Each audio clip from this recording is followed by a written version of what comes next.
அடுத்த ஜனாதிபதி தேர்தலில் புதிய அரசியலமைப்பு நகல் ஒன்றை மக்களுக்கு வழங்குவதற்கு அரசாங்கம் இணங்கியிருப்பதாக தேசிய சுதந்திர முன்னணியின் தலைவர் அமைச்சர் விமல் வீரவங்ச தெரிவிக்கின்றார்.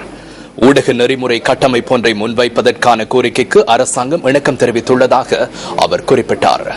தமது கட்சியினால் முன்வைக்கப்பட்ட கோரிக்கைகளுக்கு அரசாங்கம் வழங்கிய பதில் தொடர்பில் ஊடகவியலாளர் சந்திப்பின் போது அவர் தெளிவுபடுத்தினார்.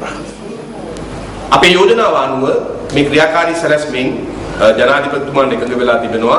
එම කමිටුව எமது கோரிக்கைகளுக்கு ஜனாதிபதி இணக்கம் தெரிவித்துள்ளார்.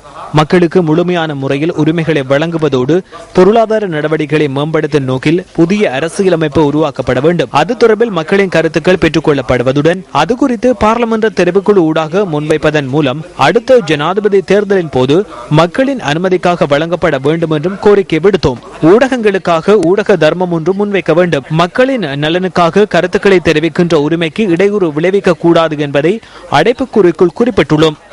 இதன் அடிப்படையில் நாம் முன்றாகலை மாவட்டத்தில் கூட்டமைப்புடன் சேர்ந்து போட்டியிடுகின்றோம். பதுளையில் தேசிய சுதந்திர முன்னணி தனியாக போட்டியிடுகின்றது. அரசாங்கத்தை சரியான பாதையில் இட்டுச் செல்வதற்காக இந்த கோரிக்கைகளை முன்வைத்துள்ளீர்கள். இல்லை என்றால் அரசாங்கத்துடன் இருக்க முடியாது என்று கூறினீர்கள். தற்போது உங்கள் நோக்கம் மாறியுள்ளதா? நிலைமைகள் மாறும் போது அரசியல் நிலைமைகள் மாறுகின்றன. இவர் அரசாங்கத்தின் ஒப்பந்தக்காரர் என்று நாம் கூறினோம். அது தற்போது சரியாகியுள்ளது. மஞ்சள் நிற சட்டையை அணிந்து அதற்கு மேலால் சட்டையொன்றை அணிய முடியாத இவர் மக்களுக்கு இந்த சட்டையை அணிவித்து அதில் சின்னத்தை பொறித்துக் கொண்டு போய் வேட்புமனு தாக்கல் செய்கின்றார். தற்போது எந்த அளவுக்கு அரசியலில் வங்குரோத்து ஏற்பட்டுள்ளது. விமல் வீரவங்ச சகோதரர் ஊவாவுக்கு சென்று சுரண்டி பார்ப்பார். அங்கு என்ன கூறுகின்றார் என்று பார்க்க வேண்டும் என்பதுதான் எமது தேவை.